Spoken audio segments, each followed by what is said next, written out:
Radio Malaysia, Johor FM Permata Selatan, hiburan berkualiti, informasi terkini. Okey, sebagai panduan kita bersama, dah pun 2.30 minit petang. Seperti mana yang Lin janjikan tadi, kita akan dapat mengikuti rancangan Cak, okey, satu bual bicara yang akan berkongsikan info-info terkini dan juga berkongsi apa yang ada di dalam sesebuah jabatan itu. Okey, dan untuk hari ini, seperti mana yang Lin katakan tadi, kita akan bercakap berkaitan dengan integriti. Adakah integriti itu untuk urusan harian kita, kerjaya sebagai seorang pelajar? Okey, dan hari ini penolong kanan Pesuruhjaya Sheikh Ahmadi bin Sheikh Abdul Hamid, Timbalan Pengarah Pencegahan SPRM Johor, akan merungkai berkaitan dengan integriti calon tiada kompromi. Assalamualaikum Tuan. Waalaikumsalam warahmatullahi wabarakatuh. Apa khabar Tuan hari ini? Alhamdulillah sihat adanya. Sihat Ya. ceria dia. Kan? Dari masuk konti tadi. Tak kering gusi duanya. Ya saya. Okey Tuan, seperti mana yang kita sedia maklum, sekarang ni negeri Johor khususnya kan sibuk sentiasa bermain di bibir-bibir rakyat Johor khususnya, bercakap berkaitan dengan PRN yang akan datang. Kalau kita ikutkan tiada perubahan kan, 12 Mac nanti adalah hari yang paling penting, yang ditunggu-tunggu. Okey, jadi Tuan, kita bercakap berkaitan dengan integriti calon yang tiada kompromi. Okey, jadi apa maksud integriti dan cara terbaik untuk mengamalkan sikap ataupun sifat murni ini? Silakan Tuan. Okey, bismillahirrahmanirrahim.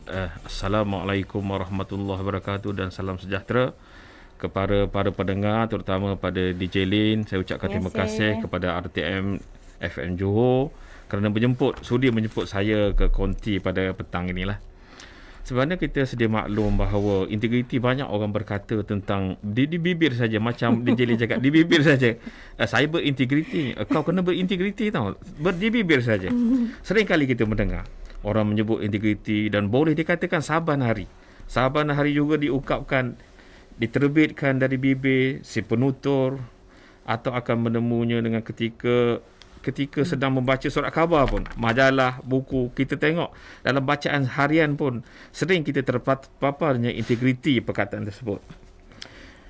Di zaman yang serba mencabar ini, isu berkaitan dengan berkaitan kurangnya integriti dalam kalangan orang ramai, pekerja di sektor swasta, sektor awam atau di kalangan ahli politik, sering dibualkan isu-isu integriti. Sekarang sangat hebat. Di mana saja isu integriti ini memang menjadi keutamaan. Jadi kita nak tahu apakah yang dimaksudkan dengan integriti itu sebut. Perkataan integriti itu sebut, kita dalam kamus, dalam bahasa, integriti membawa maksud dalam skop kejujuran dan ketelusan, kesempurnaan atau keutuhan. Ini bermaksud integriti adalah sifat jati diri dalam diri. Integriti ni dia banyak terlibat dalam diri masing-masing. Begitu juga kita buat dengan IBR. IBR angkat ikrar. Ikrar ni isu integriti dalam diri itu sendiri. Kita ikrar dengan Allah SWT, ikrar dengan ketua jabatan kita, ikrar. Itu integriti. Kalau integriti kita tinggi, insya-Allah jati diri kita sangat-sangat tinggi. Yang merangkumi juga keikhlasan, keterbukaan, ketelusan, amanah, batu benar berpegang pada prinsip, tidak mudah dipengaruhi tidak dipengaruhi oleh mana-mana pihak dengan membuat satu benda yang tidak berintegriti. Jika integriti kita tinggi. Begitu juga tidak semua dalam kalangan kita mempunyai sifat murni ini. Kita akui ada di kalangan masyarakat kita sukar untuk mencapai sifat integriti ini. Secara lazimnya kita mudah membuat pengukuran mengenai tahap integriti seseorang berdasarkan perwatakan dan apa yang dilakukan, sama ada bersifat baik dan menyenangkan ataupun sebaliknya. Dengan kita tengok orang saja kita boleh tahu berintegriti, separuh-separuh orang. Tetapi kita jangan just the book with the cover, orang cakap kan. Jadi kita tak boleh menilai integriti dari segi skop luaran saja. Isu integriti ini juga bukan saja tertumpu kepada masalah rasuah saja. Kita kena faham. Sebaliknya, tata kelakuan melibatkan isu-isu nilai, etika dan pegangan agama seseorang itu. Penerapan sifat murni ini kita perlu diterapkan di usia muda lagi. Di usia muda lagi kita perlu terapkan perkara-perkara integriti ni daripada pihak sekolah rendah, sekolah menengah, pihak universiti. Sebab kita bimbang macam 2002 kita UKM pernah buat satu kajian di mana para pelajar ni 30.5% responden pelajar ni bila ada kuasa dia sanggup membuat satu perkara yang luar pada integriti, sanggup menerima rasuah, sanggup memberi rasuah. Jadi saya berpandangan, pengharapan saya supaya apa yang dikaji tahun 2002 tu pelajar-pelajar ni dah keluar dah bekerja semua dah, sebab dah lama sangat dah 2002. Saya mengharapkan supaya mereka ni bercakap saja, tidak berniat di hati untuk membuat satu-satu perkara yang tidak berintegriti. Okay. Okey, Tuan tadi baru cakap bagi pihak UKM dah pun membuat kajian. Lama dah tu, tahun 2002. Okey, 30.5%. Bila seseorang itu mendapat kuasa, maka dia bermulalah kan, fikiran tu dah main. Okey. Dia dah bergerak. Okey. Dia dah ada function. Okey, aku dah ada kuasa, aku dah boleh buat sesuatu. Okey, kalau kita tak ada kejujuran, tak ada keikhlasan dan juga tak ada jati diri yang tinggi, okey, maka berlakulah kan penyelewengan, betul kan? Penyalahgunaan kuasa di kalangan setiap peringkat masyarakat kita. Jadi tak terkecuali juga dengan ahli politik. Kan, kalau kita tengok rata-rata di media sosial, berita hari-hari ada sahaja perkara-perkara macam ni. Jadi perkara ini juga berkait rapat dengan pilihan raya yang akan datang, khususnya di negeri Johor ini.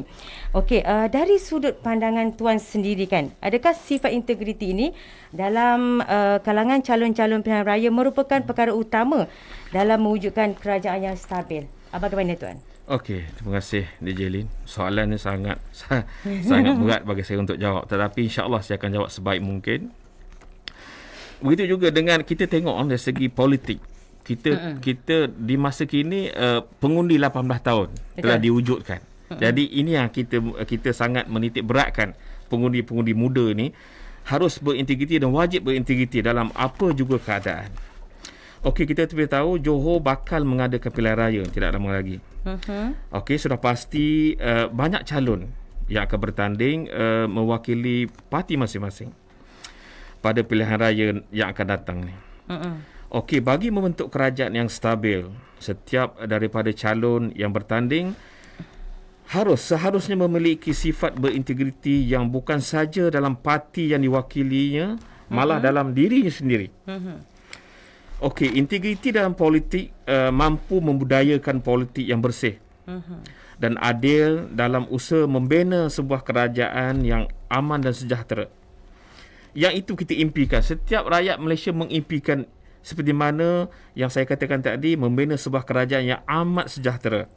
Gaya dan corak kepimpinan juga akan menentukan seseorang itu mampu menjadi wakil rakyat yang baik ataupun sebaliknya. Kita dah makin kebelakangan kita tengok dari segi isu politik sering kali diwar-warkan, dimainkan di bidang sosial. Jadi saya mengharapkan supaya menjelang pilihan raya nanti, saya tidak menolak kemungkinan yang akan berlakunya tawar-menawar untuk menarik undi. Perkara tersebut merupakan rasuah yang harus dijauhi. Harus dijauhi oleh pengundi-pengundi di negeri Johor ini yang akan datang ni. Sekiranya perkara ini berlaku, maknanya first impression terhadap calon tersebut telah gagal.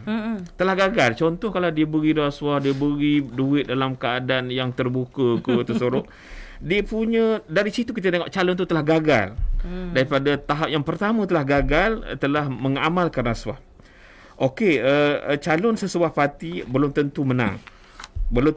Sudah cuba memberi rasuah untuk menarik undi. Okey.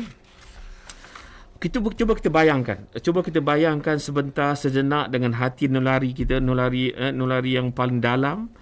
Sekiranya calon-calon tersebut menanglah, kita kan anggap menanglah dalam pilihan raya yang akan datang ni. Sudah pasti gejala rasuah akan berleluasa. dalam kerajaan yang dibentuk memandangkan pelakuan jijik itu sudah menjadi kebiasaan walaupun sebelum membentuk kerajaan. Masa mengundi saja telah dimainkan unsur rasuah. Cuba kita bayangkan. Sebab tu saya melontarkan satu bentuk pemikiran kepada pengundi-pengundi di Johor ni. Cuba kita bayangkan satu pengundi wakil kita yang mengamalkan rasuah. Macam mana kita nak mengharapkan orang macam ini? Itulah, ini satu perkara yang amat berbahaya, tuan-tuan dan puan-puan sedang pendengar sekalian. Tidak salah sekiranya saya katakan rasuah merupakan ibu segala jenayah. Kerana dulu kita perhati untuk musuh nombor satu negara adalah dadah. Tapi sekarang kita nak fokus kepada isu nombor satu musuh negara adalah rasuah. Kerana rasuah boleh masuk dadah, kerana rasuah boleh masuk senjata api, kerana rasuah boleh masuk ke pelacur-pelacur dalam Malaysia ni kerana rasuah. Permulaan itu. Dengan rasuah banyak kesan buruk yang akan berlaku sehingga boleh mengakibatkan keruntuhan sesebuah kekeluargaan, keruntuhan sesebuah negara. Perkara ini semua berbalik kepada sifat integriti itu sendiri. Okey. Sekiranya diterapkan dalam diri masing-masing, saya penuh yakin bahawa rasuah, penyelewengan dan salah guna kuasa akan dapat dibendung. Tapi sama-sama, bukan SPRM saja yang dapat memendung ini. Jadi sama-sama DJ Lin dengan rakyat semua sekali bersama-sama dengan SPRM agar dapat kita mewujudkan satu kerajaan, satu masyarakat yang mengamalkan integriti yang sangat tinggi. Hidup harmoni, aman dan keadaan jenayah tiada dengan keadaan yang baik saja. InsyaAllah kita impikan doa sama-sama itu akan berlaku. InsyaAllah.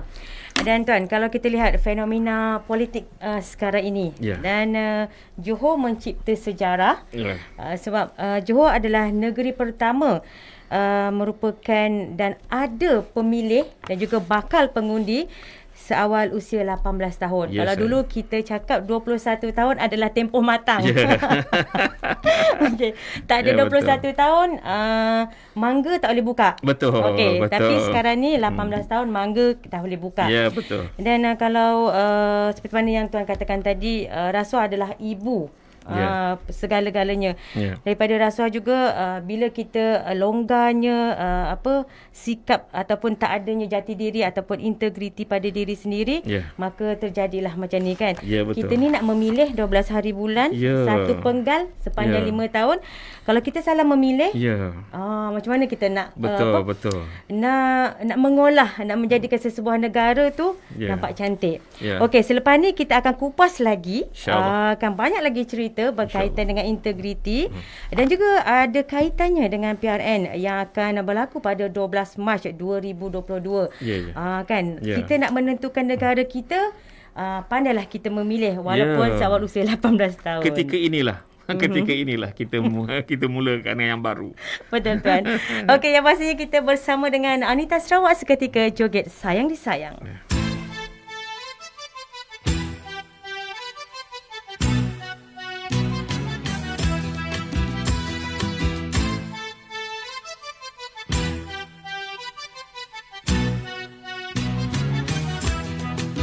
Sungguhlah indah si ikal mayang, manisnya rupa bertahi lalat. Janganlah mudah berkata sayang, asal berjumpa hati terpikat. Sayang selasih tumbuh di muara, hujan di hulu jernih airnya. Sayang kekasih berpada-pada, selami dulu hati budinya.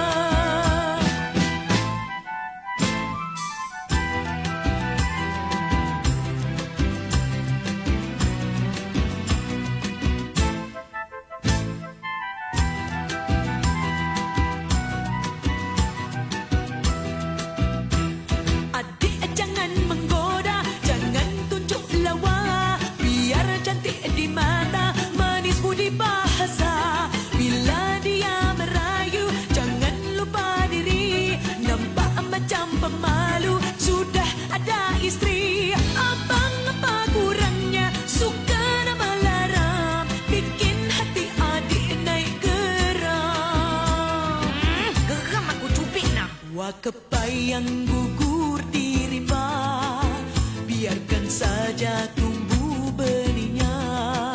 Sayang menyayang teruna darah, asalkan saja ada batasnya. Mak oi. Bukan senang saya nak terpikat dengan abang ni tau. Jangan main-main dengan saya. Saya garang ni. Apa ni tenung-tenung? Jangan. Bahaya tu, bahaya. Maklum, tengoklah ni Adik jangan menggoda, jangan tunjuk lawa. Biar cantik di mata, manis budi bahasa. Bila dia merayu, jangan lupa diri. Nampak macam pemalu, sudah ada isteri. Abang apa kurangnya, suka nak melaram, bikin hati adik naik geram. Gerak bedak, aku bedak. Wah kepai yang gugur di rimba, biarkan saja tumbuh benihnya. Sayang menyayang teruna darah, asalkan saja ada batasnya.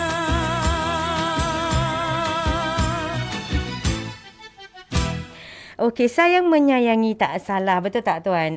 Tapi kalau kita nak menyayangi seseorang tu, janganlah kita ada bagi habuan. Betul. Sayang seikhlas hati. Sayang tu biarlah lahir dari diri sendiri. Betul. Yang ikhlas hati kan. Okey, itu juga merupakan salah satu sikap ataupun sifat integriti yang perlu ada pada kita kan. Kalau kita nak sayang orang ni, kita kena bagi, itu tak ada sifat integriti, betul? Okey. Tapi bagi bunga tak apa. Bagi bunga tak apa. Tapi hari ni saya tak dapat bunga ni macam mana? InsyaAllah, coming. Okey tuan, jadi seperti mana yang kita sedia maklumkan dulu, Yang Maha Mulia Sultan Johor kita, Sultan Ibrahim Ibni Almarhum Sultan Iskandar telah pun memperkenankan pembubaran Dewan Undangan Negeri pada 22 Januari yang lalu. Okey. Jadi Suruhanjaya Pilihan Raya SPR juga telah mengumumkan tarikh PRN yang ditetapkan pada 12 Mac nanti. Lebih kurang sebulan lah. Lebih kurang lah kan. Jadi boleh tuan kongsikan persediaan Suruhanjaya SPR Pencegahan Rasuah Malaysia SPRM ni. Okey, menjelang PRN nanti, adakah dia ada mata-mata dia sendiri ke? Ada hidung dia sendiri ke? Ada tangan dia sendiri ke? Bagaimana, silakan. Okey, insyaAllah. Okey, seperti mana sedia maklum para pendengar sekalian, bahawa PRN ni akan berlangsung pada 12 Mac nanti. Di mana SPRM memain peranan yang sangat penting dalam isu ini. Semalam baru saya mesyuarat bagi menetapkan empat tempat yang kita akan buat lokasi-lokasi di mana orang boleh menyalurkan maklumat yang berkaitan dengan apa juga isu-isu rasuah. Jadi kita dah telah bersedia. 20 hari bulan kita dah menetapkan tarikh tersebut untuk kita mewujudkan bilik gerakan-gerakan kita. Di samping itu, walaupun kita 20 hari bulan kita wujudkan bilik gerakan, namun apa-apa juga rasuah berkaitan dengan sementara nak sampai pada 20 tu boleh disalurkan mana-mana cawangan kita. Kita ada cawangan di Segamat, di Keluang, di Batu Pahat dan di Tinggi Johor itu sendiri. Jadi bagi memudahkan orang ramai untuk menyalurkan maklumat serta aduan berkaitan dengan perbuatan rasuah dan salah guna kuasa, saya sangat mengalu-alukan berkaitan dengan menyalurkan maklumat. Apa juga perkara berkaitan dengan isu-isu rasuah, penyelewengan integriti dalam negeri Johor ini.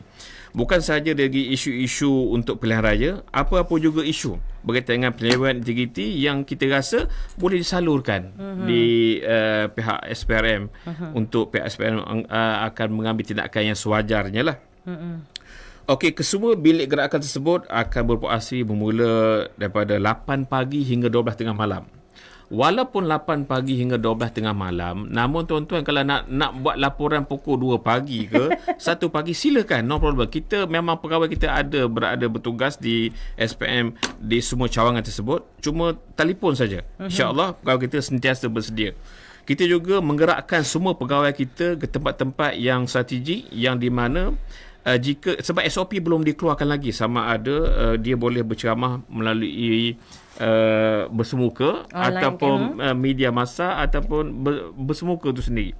Jadi kita tak dapat SOP tu lagi. Tetapi walau macam mana SOP dikeluarkan, insya-Allah SPRM sentiasa bersedia.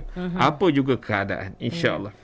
Okey, bercakap berkaitan dengan laporan. Tuan kata tadi bilik gerakan akan dibuka bermula pada 8 pagi sehingga 12 malam. Ya. Okey, itu berkaitan dengan PRN. Okey. Dan sekiranya tiada perkara berbangkit berkaitan dengan PRN, juga perkara-perkara lain boleh disalurkan. boleh. Tapi ada juga di kalangan kita, khususnya masyarakat kita ni, rasa takut, rasa gentar. Sebab apa tuan? Katanya bila kita salurkan maklumat tu, nanti identiti kita ni akan diketahui dengan pihak yang kita laporkan.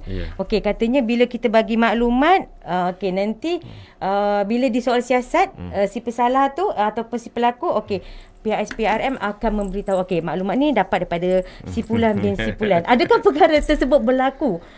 Kan menjadi pertanyaan. Okey.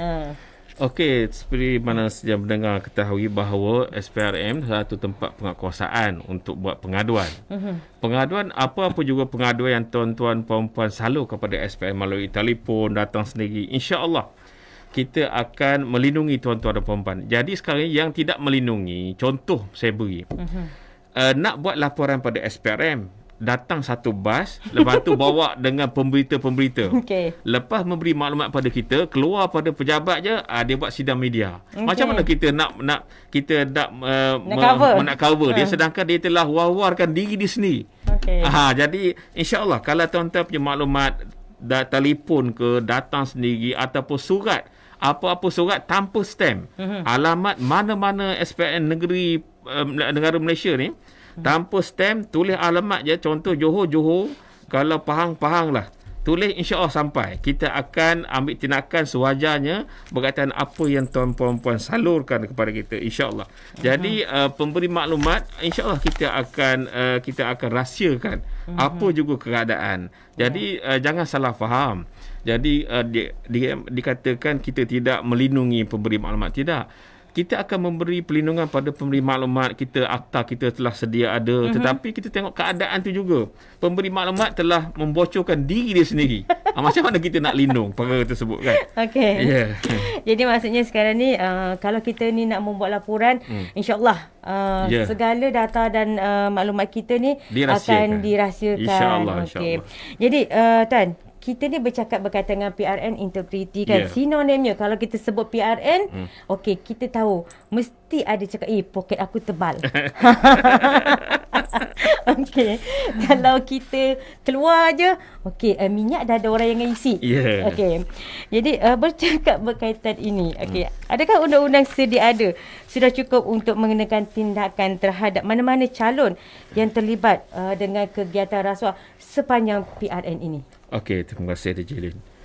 Seperti mana saya katakan tadi, setiap maklumat dan aduan boleh diberikan menerusi beberapa cara seperti hadir terus ke bilik gerakan SPRM, menerusi telefon pejabat, melalui WhatsApp, apa juga keadaan, juga email, apa-apa saluran. Sekarang ni banyak saluran yang boleh kita salurkan kepada SPRM. Pada pandangan saya, undang-undang sedia ada sudah mencukupi untuk membentras kesalahan rasuah. Di dalam pilihan raya ni, bukan undang SPRM saja, kita tengok dari segi undang-undang pilihan raya, Akta Pilihan Raya 1954 pun juga ada. Jadi amat mencukupi untuk kita menangani apa-apa isu rasuah berkaitan dengan pilihan raya ini. Semua calon PRN Johor disarankan agar memahami kesalahan-kesalahan pilihan raya, khususnya berkaitan dengan aktiviti kempen pilihan raya. Tapi saya sedia maklum ada juga dengar cerita bahawa kempen telah bermula walaupun belum dimula. Orang cakap garisan baru dibuat, belum tiup whistle dah berlari dah. Itu yang ada dah berkempen, yang dah siap buat bilik gerakan. Ya. Jadi tuan-tuan dan puan-puan, patuhlah akta-akta sedia ada supaya kita tidak menyusahkan orang ramai, menyusahkan masyarakat yang keliru dalam keadaan sekarang ni, kan. Jadi kita patuhlah apa sedia ada yang telah ditetapkan oleh kerajaan. Peruntukan yang perlu sudah wujud dalam undang-undang sedia ada, bagi boleh ke SPRM, PDRM, SPR, mengambil tindakan tegas terhadap amalan rasuah atau salah guna kuasa menjelang pilihan raya negeri nanti. Bahkan di bawah peruntukan Akta Kesalahan Pilihan Raya mengandungi semua bentuk kesalahan. Kita tengok dari segi akta tu dan seksyen 10 penyogokan. Terang. Dari segi pemberian, penerimaan, semua offer, semua ada. Jadi kita tengok dari segi untuk calon-calon ni perlu tahu. Calon-calon bukan dari segi penguatkuasa. Calon-calon ni perlu tahu dari segi undang-undang ni. Dia nak mewakili calon, nak mewakili parti tersebut. Kena faham undang-undang. Baru ketelusan dari segi perjalanan mereka juga lancar. Kan? Dalam seksyen 10 tersebut pencogokan berlaku sekiranya calon atau mana-mana individu menawarkan pembelian undi sama ada secara langsung atau tidak langsung, pemberian atau menawarkan wang, hadiah, pekerjaan, pinjaman ketika proses pilihan raya itu berjalan. Maknanya itu boleh dikenakan. Jadi tiada toleransi terhadap politik wang, justru itu tidak seharusnya berlaku. Tidak seharusnya berlaku pada masa-masa ataupun pada mana-mana parti politik untuk mengatasi masalah ini. Kerajaan perlu memperkenalkan pembiayaan dana politik, memang perlu. Akta ini akan dapat dijadikan panduan untuk membezakan antara dana politik dengan sumbangan kepada parti atau ahli politik yang boleh dikategorikan sebagai rasuah. Kita boleh kategorikan, kita boleh bezakan di mana dana politik. Sebab tu pembiayaan dana politik ini penting untuk kita wujudkan. Tambahan pula akta ini memperuntukkan hukuman yang berat, termasuk boleh dipenjarakan hinggalah hilang kelayakan sebagai wakil rakyat itu sendiri. Hak mengundi seperti yang telah diperuntukkan dalam Akta Pilihan Raya 1954 atau Akta SPN 2009. Sebagai salah satu buah agensi penguatkuasa yang melaksanakan undang-undang, SPN tidak akan berkompromi langsung dengan mana-mana calon. Mana-mana calon, baik parti pembangkang, baik pihak kerajaan ataupun siapa saja yang terlibat dengan rasuah sepanjang pilihan raya ini. Siasatan dilaksanakan secara telus dan adil mengikut lunas undang-undang yang ditetapkan. Itu saya bagi ketegasan dan bagi amaran kepada setiap calon, jangan sekali-kali mengamalkan rasuah dalam sepanjang kempen, sepanjang pilihan raya ini. Dan kalau kita lihat, ibaratnya kita start motor, tiba-tiba minyak motor dah penuh pun kita tak boleh. Tak boleh. Jadi ketelusan. Jadi bukan sahaja dari segi calon-calon tu sendiri. Saya mengharapkan sokongan daripada rakyat. Rakyat jangan minta lah. Perlu bagi kerjasama. Ini rakyat minta juga tak tahu kesalahan. Kita tak boleh cakap salah satu pihak saja. Betul. Dari segi calon, rakyat itu main peranan juga. Jangan terlalu meminta-minta sangat, minta ni kan. Jadi tidak ada yang minta, tidak ada yang memberi. Tidak ada yang memberi, tidak minta. Salah satu tu kena dua-dua main peranan yang penting lah bagi tidak melaksanakan aktiviti yang tidak berintegriti tersebut. Ibaratnya macam ni lah, kalau kita bercinta, tiada kelipan, tiada jawapan. Ya, betul. Kan? Ibaratnya macam tu lah. Ya, saya. Okey, jadi Tuan, akhir sekali, nasihat Tuan kepada bakal-bakal calon yang akan memenangi PRN Johor khususnya kan. Okey, mereka betul seperti mana kita sedia maklum, masing-masing bertanding untuk memenangi 56 kerusi yang ada di negeri Johor. Tapi biarlah dengan cara yang sihat dan bersih. Silakan Tuan. Okey, terima kasih. Di akhir kata ini, politik dan integriti merupakan perkara yang berkait rapat. Kedua-dua aspek ini tidak boleh dipisahkan pentadbiran sesebuah kerajaan. Dalam Malaysia secara amnya, KK rasuah melibatkan ahli politik sebelum ini pernah direkodkan, yang juga berkaitan dengan kegagalan menerapkan budaya egaliti. Kita tengok SPRN tidak pandang sesiapa. Dia akan melaksanakan undang-undang, dia akan melaksanakan tugas tanpa kira sesiapa juga. Baik dari segi kerajaan ataupun pembangkang. Kita sama-sama. Sebab kita akan melaksanakan undang-undang ni, melaksanakan tidak ada standard. Sama saja. Okey, sekiranya calon memenangi pilihan raya, harapan saya, memperoleh mandat, mempunyai kuasa untuk bentuk kerajaan. Sekaligus menerajui kerajaan yang dibentuk. Mereka mengawasi barisan esko, mempunyai peranan dan tanggungjawab untuk menunaikan mandat yang diberikan oleh rakyat. Saya. Antara sebab rakyat memberikan mandat adalah kerana ingin memastikan kebajikan-kebajikan mereka ni diambil kira dan terbela. Jangan sebab tu pilihan raya menjanjikan yang bukan-bukan, bila dah dapat mandat lupa segala-galanya untuk mengaut keuntungan pula. Okey. Kan, tanggungjawab sebagai wakil rakyat merupakan bukan suatu perkara yang mudah. Ingat, wakil-wakil calon bukan mudah. Dilaksanakan selain daripada menjaga kebajikan rakyat, tadbir urus kerajaan dibentuk juga perlu dilakukan. Jadi justru itu faktor integriti calon berada di kedudukan yang paling utama sebelum seorang pengundi memilih sesiapa yang dikehendaki untuk membentuk kerajaan. Saya mengharapkan supaya rakyat-rakyat jelata, rakyat negeri Johor ini memandang yang pertama sekali sudut integriti. Bila integriti telah ke depan, insya-Allah yang belakang-belakang akan mengikuti dengan cara yang baik dengan sendirinya. Insya-Allah. Saya mengharapkan macam tu. Jadi pada pengundi di negeri Johor ini, saya mengharapkan supaya melihat sudut integriti itu yang pertama. Tengok dari segi calon tu siapa. Jadi kalau kita tengok calon tu tidak berintegriti, jangan pilih. Kerana dia mengakibatkan keburukan di belakang hari. Okey. Walaupun pilihan raya akan berlangsung tidak sampai sebulan lagi, saya mengharapkan agar setiap proses sebelum menjelang pilihan nanti tidak berlaku sebarang bentuk penyogokan, apa-apa berlaku tentang negatif yang melibatkan integriti. Itu pengharapan saya lah. InsyaAllah. Sekali lagi saya mengharapkan supaya tuan-tuan para pendengar sekalian bekerjasama dengan SPRM. Apa juga keadaan, bukan saja dari segi pilihan raya ini, itu juga dengan apa-apa juga kalau tuan-tuan tengok dari segi sudut integriti, dari segi penyelewengan, apa-apa juga berlaku, Sila datang mana-mana cawangan kita di Johor ni, di Segamat, di Keluang, di Batu Pahat dan juga di Johor Baru sendiri. InsyaAllah kita sentiasa berkhidmat untuk rakyat. InsyaAllah. InsyaAllah. Terima kasih. Dan yang pastinya biarlah keuntungan tu berpanjangan. Ya, saya. Sepanjang 5 tahun satu penggal. Ya, saya. Jangan keuntungan tu hanya seketika, tapi kesakitannya selama 5 tahun. Barang yang lepas jangan dikenang. Okey.